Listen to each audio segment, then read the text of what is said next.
The rise of the internet, though, shifted the value of software. Software now updates itself. Subscriptions became a thing. Before the internet, subscriptions was not, like, subscription software didn't exist. What I see with AI is now the value of software is shifting again. Now, instead of software being a thing that you consume, the software is doing work on your behalf. And so AI is fundamentally rewriting the value of software.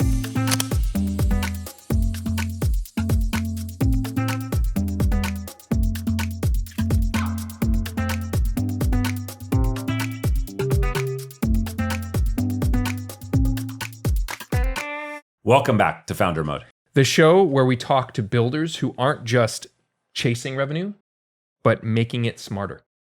Today, we're going to get into what all early stage founders deal with, pricing. From usage-based models to AI monetization to fixing billing friction, this episode is about how to turn your pricing from a cost center into a growth engine. Kevin, do you know how many Manus credits you've used in the last week? And what's that credit to cash exchange rate? Like how much are you spending like every day as you're ripping all those apps? And yeah, I do. So I've spent tens of thousands in credits, not in dollars. Okay. Easy. Okay. Calm down. But yeah, so but exactly how much dollars? So it's interesting. It's a penny per credit. So like basically $199 a month, you get 19,900 credits. But what I've found is that they've sort of done some estimation with pricing, and early on, they're actually giving me a bonus. And so every time it renews, I get like a double 19,000. So I actually get like 40,000 rather than 20,000. And then if you log in at like 5 p.m. every day, they throw you another 300. It's and every like time casino dynamics. Yeah, and then every time, no, totally. Yeah. And then every time I do like a 1-star review, they're like, "Oh, sorry about that," and they give me a bunch of credits back sometimes. Yeah. And so like I feel like there's this. I've never run out of credits, yet I continue to use it more. Yeah. And so at some level, I think the casino thing plays in where it's like they're getting me really used to the product, and I like the results that I'm getting. And so I use it more, and then they're like, "Oh, you refer a friend," and there's a bunch of referral credits, and they're like, "Oh, you referred 5 friends last month. We'll just give you 20,000 extra this month." They literally just keep throwing credits in there. So I've never ran out. I always have somewhere between 20 and 60,000 credits available, yet I'm constantly using. Well, you're telling me, like, I'm doing research where I have Manus, finding hundreds. Yeah, of... they have wide search now. Yeah. So you literally can run 100 parallel searches where it sits there and kicks off 100 and then does the thing. So it's like, go look up, these 100 companies. Go look up 100 people in those 100 companies. Go look up and it's just like, it's really been fun. And so, but pivoting a little off that, Jason, you pay for a lot of SaaS, yes, and a lot of seats. Like, talk to me about that. Yeah, we have a lot of consultants, right, that are working across a bunch of different founders, businesses, and some interesting companies. And we're kind of scaling up and adding people all the time. But I'm trying to pay attention. I never do the annual subscriptions. I'm like, no, I'm going to do the monthly, because when these people rotate off a project and maybe they're in between things, I'm turning off the Google and Slack accounts. I'm not paying for that $10, $12, $14 a month seat, right? Yeah. Like, I don't know. So, that's my take on it. I don't like just like the SaaS per seat pricing, which is why I'm excited about this conversation today. Yeah. I think, pricing isn't a spreadsheet anymore. Agreed. It's really like, it's your product. And I think like the narrative and your leverage, like that becomes kind of the everything in a lot of these cases. Yeah. And the guest we're talking to actually has built the platform and the playbook for what modern pricing actually looks like. Yeah. Scott's a founder and an operator who's helped companies transition from this old school pricing model to a modern sort of dynamic billing model. Yeah, and he's not just talking theory. He's built the tools, he's studied the patterns, and worked with some of the fastest growing SaaS businesses that are like household names out there. You ready to get into it? Let's do it.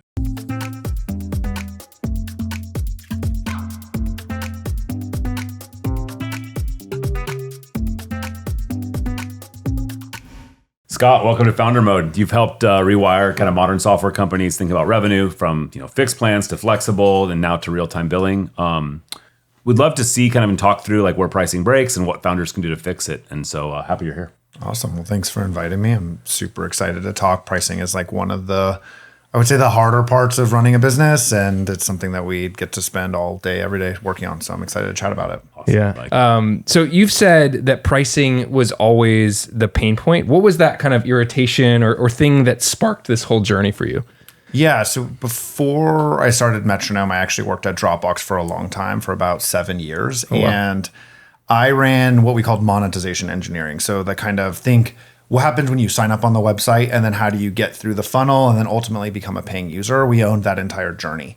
And one of the things that we realized very quickly was that experiments in that journey, like around pricing and packaging, could meaningfully drive revenue. So, we would like optimize the checkout page. We like change a few words and boost conversion rates by like 10% and make millions of dollars. And so it was really cool because like pricing and packaging is a huge lever for the business. But the flip side was actually those edits, like in the fundamental billing system, meant that like even a very simple pricing change would sometimes takes months. Yep. There are certain pricing models that were completely off limits just because the technology behind the scenes couldn't handle it.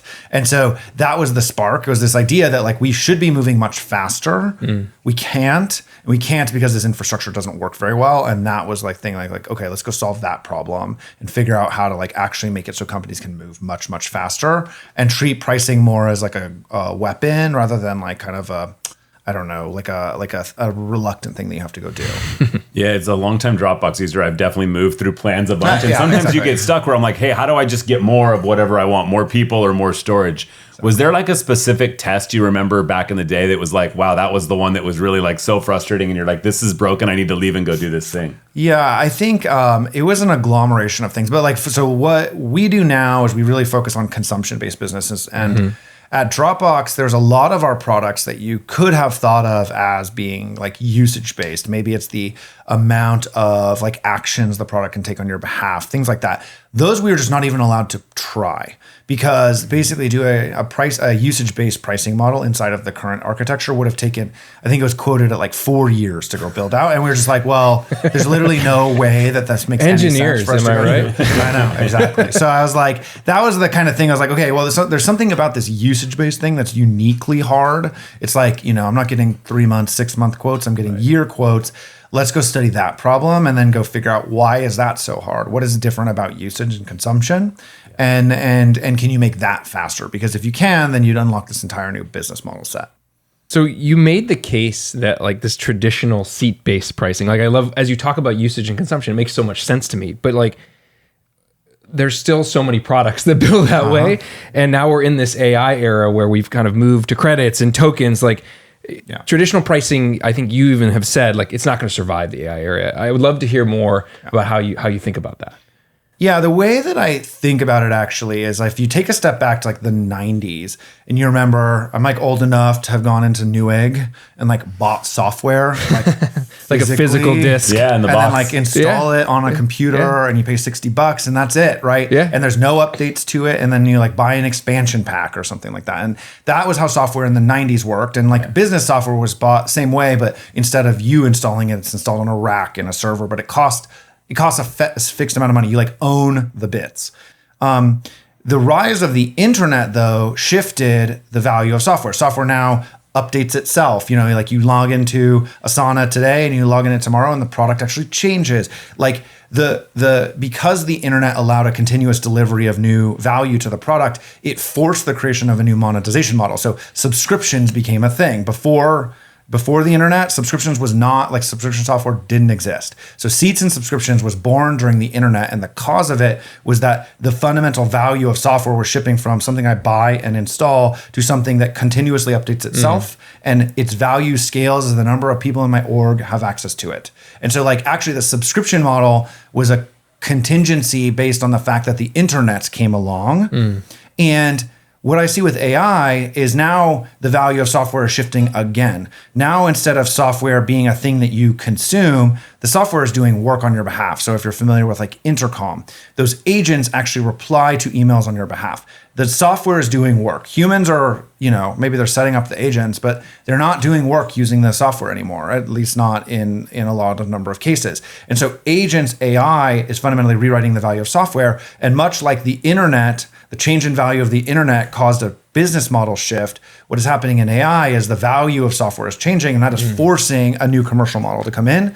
And the only commercial model that really makes sense is something in the usage-based. It could be hybridized with seats, but basically the idea is how do you monetize work being done? And the historic way is you pay for the work, and that could be measured as credits, it could be measured as tokens, it could be measured as outcomes, whatever it is. But it's a very elastic measure, and it is also anti-seats because basically the more agents you deploy, like you should be hiring fewer people. So like the seats should go down. And so actually the only incentive aligned business model that makes sense in the AI era is something that looks more like a consumption model. I still think seats will stick around in some form, but mostly as like a platform fee and less as like the kind of core scaling metric. How do you think about these hybrid models? Like for us, like we take phone calls. And so there's like a cost to take the phone call. And then there's like, if the phone call was successful, you get paid more. Yes. Where there's like still a cost for taking it if it doesn't, not as successful. Yeah. Have you seen that very much where there's like a kind of a fixed or sort of recurring cost for sort of doing some amount of work and then almost like a commission or a prize for doing something better? And how do you guys sort of think about that in your business to apply that? Yeah, I think the dominant model. So if you think of a pure usage-based business, think like AWS, okay? That works for infrastructure businesses because when you build on infra, you're not making changes that often to it. Yep. You know, there's a certain amount of predictability in it. You know that customers will show up tomorrow and use your service. Now, they make it a spike, and so you have to pay a little bit more, but like you're banking on the fact that the infrastructure is there the whole time. And so a pure consumption model works really well for businesses that are kind of operating as like the scaffolding for the rest of the business. So the token model, the LLMs charge this way for the APIs. But when you move one layer up into the application layer, a pure consumption model has this like fundamental unpredictability to it. Think of like Facebook for some reason was like you paid for every profile you viewed or whatever. Like the variability on anyone's usage is extremely high, but also the consumer doesn't want to be faced with like, if I click this button, I have to pay money, even if it's a fraction of a cent. It's like, it incentivizes the wrong behavior. And so in these more SaaS businesses, or take Asana or Dropbox or whatever, the right way is like, it's like pure usage is too much variability month over month. And so what you want is you want a term in the equation that's kind of more stable. This is where like seat-based fees fit in, so that a CFO knows roughly they're going to make at least this amount of money, and then they can build these nice product flywheels around usage-based. Maybe it's like, you know, this call-based thing that you're talking about. If it's successful, you pay a little bit more. If it's not, you don't pay anything. And then what that does is it gives them predictability, but also upside preservation. And the upside is tied to an outcome that the customer cares about, so they're totally happy to give you that extra money. And so that's kind of the way that I see the world, which is that the hybrid is more stability plus upside. And I think that aligns incentives. Like everyone wants, you know, customers actually do want the stability because they want to roughly know how much they're going to pay, but also they want to know that you're going to be in business in 2 months if they don't use the product. And so the stability is fine, but then the upside, like kind of usage comes in through the upside capture. Yeah. As long as you can map the value of that incremental usage to actual outcomes for them in some way, they're totally happy to pay for it because they're, you know, presumably if they had to do it themselves, they'd pay a lot more money to get the same. Aligning incentives makes total sense to me. Let's talk about early stage founders and the mistakes that they often make when they're setting prices, you know, maybe for the first time. You know, how do you advise them? A lot of the folks that are listening here, you know, are founders. Like, what would you say to somebody who's like trying to figure out their pricing and how to course correct once they've maybe gone the wrong way? Yeah, I think if you're early, there's a lot of actually benefits, which is that kind of what you price, it's like not that risky. It like looks like a one-way door, but it really isn't because your business isn't a one-way door yet. You know, you're not big enough that it's like, you know, if you had to like start all over from scratch, it's like, yeah, you lost a couple months or whatever. Right. And that sucks, but it's not that big. And pricing feels important because it is important, but it is much more of a two-way door than most people give appreciation for, especially when you are sitting on $0 ARR. You know, like zero ARR, it's like nothing matters, honestly. And so just move fast. The other thing is you should not be innovating on pricing until and unless you need to innovate on pricing, or that's a core differentiator. And I think there are certain businesses, like we could probably talk about Clay, which actually use monetization as a differentiation. I think that's super smart, but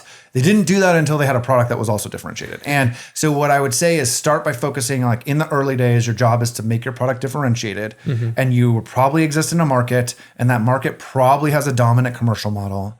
Like keep it simple, just do whatever everyone else is doing. The reason why this matters is because A, it obviously works for your competitors, and B, consumers are comparing you to your competitors. If they're comparing apples to apples, that's an easy thing. If you have some weird exotic pricing, it's apples to oranges. And again, if you're highly differentiated, then that can be an advantage. But in when you're small, it's like, why are you trying to differentiate on Too pricing? complicated. Like you're overthinking the problem. Yeah. And I think that's, to me, my main advice is like, keep it simple, move fast, iterate often, and don't have like when you're large, there is a like sunk cost that you have to pay for. But when you're small, like you don't have that. So like just be nimble and move fast. And no one will remember. Like even there's very notable AI-based pricing mishaps that happened like 2 months ago. I guarantee you no one even, I mean, you could probably name them. I can name them because I study them. No one gives a shit anymore. Yeah. Like it does not matter. As long as you get to the right thing, then consumers will forgive you. Like memory is a really short. If you're early, it doesn't take you 4 years to make the pricing change. Even if you're at 500 million ARR, Yeah. you can move. If you're moving fast enough, people Yeah. will forget, and it is fine. Yeah. You will find. You've talked about credits being like a good starting point, but not the end game. And I think about like two AIs that I use a lot. I use a lot of Manus, which is very credit based. And then I use ChatGPT Pro, where I've never ran into the limit, even though I use probably that a lot more. Yeah. How do you think about those and kind of like, what's your view on kind of credits versus not? And then, or maybe there is a credit. I mean, I'm sure at some point if I hit ChatGPT Pro hard enough, like there will be a limit, but like it's high enough that like probably a very few people hit it. Yeah, the way I think about it is broadly, credits are a useful kind of meta abstraction for kind of letting a customer predict their usage, and then if they go over, they can kind of get an overage bill. And it's like kind of it's like a simplify. It's like rather than having to make a decision every time they issue a query, they kind of make one decision once a month and buy a pack of credits. And then if they overspend, they make another decision. In a B2C business, if you're selling to consumers, you want to kind of minimize the number of decisions per unit time that a customer has to make. So a well-designed credit system usually has like one decision up front. And then if you're finding a ton of value, then yeah, you have to make a re-up decision. But presumably that's backed by, well, I made so much more money because I use this thing. It's like, fine, who cares? It's like a deal. I think, and so like in some sense, the ideal credit system is one that you understand is there, but you very infrequently hit the limits. And when you do hit the limits, it's because you're in you're whatever your job to be done is being really well satisfied. Yeah. The worst are when you hit limits and it feels punitive to do more. It's like, well, I'm barely getting any, like I'm having to use a lot of credit because your stuff doesn't work that well. Like it's like I feel like I'm struggling against your system, and so therefore I'm kind of pissed that I have to pay you more versus like, wow, I'm getting a lot more value from this. I'm sending a lot more in-mails or whatever. I'm happy to pay you more because I can do a very simple ROI calculation. I would say for like things like ChatGPT, they all have embedded limits. Most of the B2C ones are designed so that only the whales hit them. And if you're hitting them, it's more of like almost always there is a better package that is better suited to your use case, right? So if you're routinely hitting the pro limits, then you go to Max Pro or whatever it's called, and you go to like the suit, and there are features in that feature set that are different, like distinguished in the package. So it's not just about more units; it's about actually a better product for your use case, if that makes sense. And so smart packaging design pairs the like credit, like the spend limits with features that incentivize more spend. Yeah, it's so like SaaS guys need the 2 extra auth or like, you know, OAuth or whatever. Yeah, or something. exactly. You know, the like, negative version is it's like, why do I have to pay 10x as much for SSO? That's silly. Yeah. But like smart decisions are like, well, you're using a ton of credits. What about asynchronous jobs that run at 2 a.m. on Saturday? So it's way cheaper. Like that's the smart version. And those features are only, so you use packaging to gate the smart feature. Like basically you say, actually, it's the credits serve as a packaging delineation for like this user actually is like a power user, and that fundamentally is a very different need than a person who's just using the product. Yeah, I think it's like actually the other advice I give to young folks or early companies is that people think a lot about price. They think not nearly enough about packages. Packages is about user segmentation, and user segmentation is actually the entire game of early stage go to market. It's like, are you working on the same ICP or not? And packages is a very easy litmus test for knowing, like if you find that you can repeatedly sell the same package to the same profile of customer, you probably have an ICP. If every time you hit a customer that looks the same and you're constantly like kind of tweaking things, and you probably don't have a stable ICP. Yeah, I love that you're talking about packaging, because I think so often people just think about pricing and packaging go together hand in hand. this is kind of a curveball question for you, but as you were talking, I'm thinking, man, what you guys do at Metronome is so interesting. Like, have you ever thought about, OpenAI is now going after McKinsey's business. They're consulting, right? It's like, because does Metronome offer consulting services on packaging and pricing? You guys probably should, Scott. There's a lot of stuff in your head. I unpaid. That's like my unofficial job is to kind of offer on this. I do think like one of the benefits that we have is just because we see all of it. We are very focused on providing this to all of our customers, make sure that they know the best in class. Yeah. And then we actually we're hosting a huge conference in a couple of days. Oh, nice. That's like very much just focused on this. And we're trying to build community around this stuff, because what I find is that like the true experts that you'd pay in a McKinsey consulting type of thing, what I typically find is the industry is moving way too fast. Yeah. And so in reality, what you want is a set of peers who are all like elite level thinkers, arguing and kind of figuring out the market together. Because the other thing that's happening in the market right now is that the market is super dynamic, where someone will discover, like the thing I always like to say is like, if you talk to any founder about token-based pricing, they're all like, this is not good. It is not value aligned. It is not cost aligned. It is super confusing. It's really hard to communicate.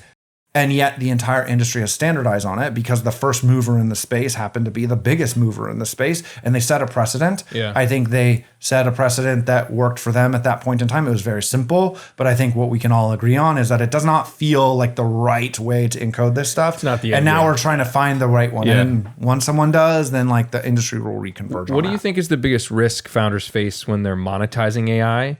And I think in this case of credits and tokens, like how can they avoid leaking value that they're creating with their product?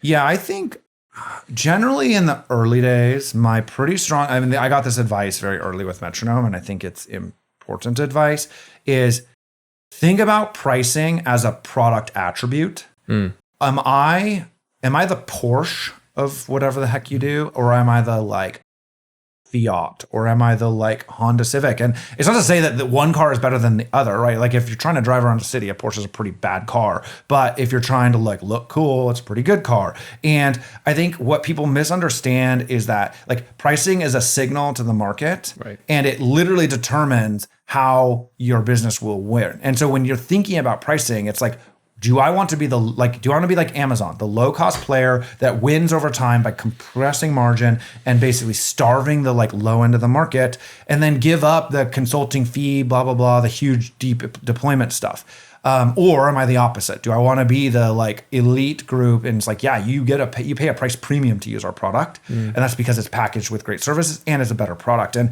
I think if you don't think about pricing very, very early, like it's inherent in your business design because it informs what markets you're allowed to go after. It also informs what people will pay, and it also informs your margin, right? Because basically, if you are like pricing as the low, if you're an infra, like a near infra player, and you're pricing at the low end, know that your margin will always be razor thin, and you'll have to do the Jeff Bezos thing of every time I earn margin, I need to pass it down through as cost cuts. And you're doing that because the long-term strategy is to win the whole market and to just be ubiquitous. And you shouldn't be envious of like the AI company that's premium priced that has like 90% margin. You are not the same business. Like you are playing totally different games. And so I think one of the things that I advise folks early is like, think about, where are you premium? Are you like super low cost? Are you somewhere in the middle? And how does that fit into your like ICP and what you're trying to buy and trying to become as a business? And then what are your competitors going to do? Because basically I think you have to kind of like, it's like you have to play that chess constantly. And it's not to say you can't make a decision later that's different, but I actually do think that how this manifests is people kind of like, they're way too, especially like technical entrepreneurs, they're way too timid to ask for the value that they're providing, right? And so they ask for way too little and they get way too little. And what we did in contrast is like, thank you to our early customers, but we would sell a deal and then the next deal we would like double the price. And like we just kept doing that until we found the upper bound, and then couldn't double it anymore. And then we were like, okay, well, like here's what the market price is. And I think that attitude of like really kind of using price as a signal value was really important to us, because if we couldn't charge at least, let's say, 6 figures for what we were doing, we didn't think we could build a business. Like we just like, fine, then this is non-viable. I'd rather learn that in year 1 than in year 10. Like that's a much better lesson to learn. You talked about like price as sort of discovering like the value of your product. Was there anything in the like early customers that helped you shape the infrastructure of like actually how you built the product and what like features you needed and like how you needed to design like the way you interfaced with these customers? Because I think about like pricing is so crazy through a product, and then you guys building a product for that. Yeah. Like it's got to touch a lot of things. Yeah, we started by kind of assuming that, so we basically, the problem with pricing and monetization is that literally you could probably, if you were to like name all the components, I could probably name like 100. Like you have to have a tax support and you have to have this kind of discount. And like you just like literally could spend like an hour talking about it. And so what we realized is like, we're a small startup. We cannot build 100 things to a good level of depth. So what we had to do was identify the narrowest possible subset that would actually satisfy market need. And so why we started with consumption pricing was because that part of the market had no vendors. And it had these like 3 problems that were super deep and super narrow. And if we just solved those 3 problems, we'd be able to like sell software, and it let us not build the other 97 things. And that was like a way to get into market early, get validation, and start really, really narrow. Yeah. And so we basically deconstructed the product space. Like if you like in a literal sense, Metronome doesn't do billing in that we do not send invoices to end customers. It's like, that's not a billing system. I'm like, I agree. It is not a billing system. We are a monetization infra. We do this narrow set of things. Now, over time, we like do more and more and more. But the point being that we purposefully designed the business to be very narrow, targeting only engineers, focus on the hardest technical problem that they did not want to do. And then we are completely coherent with them owning the like front end of the experience and the kind of end user experience of purchase product pricing and packaging. And we kind of just took the hardest, most annoying jobs that they all hated and caused them to be on call all night. And we did those. and then they paid us for that. And then they were able to like restaff on the more sexy things. You can thank him. It's I don't want to be on call. I'm in. So what do you think? What do you think pricing looks like 5 years from now, Scott? Like, is it consumption only, outcome based, something else? I think it looks like all of it. Like, I think honestly, the history shows us that like basically pricing and packaging just gets more complicated over time. My meta theory of software is that it's a relatively young category. Like an analogy I like to make is like, okay, toothbrushes have been around for like 200 years. Okay. And like mechanical toothbrushes existed in the 60s. And then there was like slightly fancier ones in the like the past 20 years. But like a toothbrush is a toothbrush. Pricing and packaging for a toothbrush has changed dramatically. You can buy it on a subscription. You can buy it in pieces. You can buy it, in bulk in giant things. And like actually the battleground for toothbrushes is only about pricing and packaging. And so my theory of every product, but basically is that over time as the categories mature, the battlefield shifts to pricing and packaging. Think hard drives, right? Hard drives for a long time, they competed on features like, this is flash storage or this is like whatever, a disk. And this is, all this stuff that I don't know that much about. But basically like for a long time, it was a feature battle. And then in the 2010s, it kind of stopped that way. And now it's like market share is won or lost based on pricing and packaging. And is it in the cloud or is it on-prem? Is it blah, blah, all this stuff? Yeah. And so I actually just think that over time, what's going to happen is all of software kind of will get held to like every other product in human existence, which is that pricing and packaging actually becomes the dominant form of competition. And I think the good thing about software is it's constantly evolving. So you'll always have some newness in there. But broadly, what I think is going to happen is that pricing and packaging is going to become the battleground. So I think what's going to happen is you're going to see seats, you're going to see hybrid, you're going to see consumption, you're going to see like outcomes, you're going to see flat fee licenses, you're going to see everything. And it just it's kind of like a one-way complexity engine. I don't think it ever re-centralizes something simple. I think in some sense, SaaS, like seats and subscription, was like very simple because SaaS software as a market was very immature. And what you've noticed, actually, you can see it even now. Seat-based software is actually very complex now. It has like complex entitlements. It has complex like Slack will have like usage-based seats. So if you don't sign in on a Saturday, you don't pay. It's like in 2009, when this stuff was invented, it was like all the same. And now it's actually really complex. And I think the main thing I would just say is complexity increases as industries age. That's like my main prediction. And I do think the good thing about usage is that there's nothing really more fine-grained than that I can think of. Like outcomes are just a flavor of usage. It's like your outcome is my usage. Like it's not, these aren't different. They're just the same. And ultimately it kind of redounds to this like stream of things that happened in your product that you and I agree on, and I choose this, I value them at this, and you charge me that. And it's like kind of that's to me like the terminus of all this stuff is that it will all be that, and then it will be reconstructed in fancy packages. Awesome. So last question, you didn't talk about pay what you want, and we've seen a couple of these pop up. Is that just a hype thing, like a marketing thing, or is that something that actually has staying power? Wait, what's an example? Somebody comes in and says, hey, the price can be whatever. And I've seen memberships where you join a membership and you can join from $10 or you can join for $400, right? More just common in like communities, creators like Patreon. Things like it's that. like a donationist kind of thing. Or how do you, it's like, they're sort of saying, how do you value it? Well, I even think the V1 pricing stuff had this, right? Where it's like, oh, you can buy this software and download it once and pay us whatever you think. It's these devs that are like more open source guys. The indie dev model had it for a bit. Totally. Yeah, I think of that as like, it's almost like tipping in a way, right? There's some base fee and then you're like tipping on top.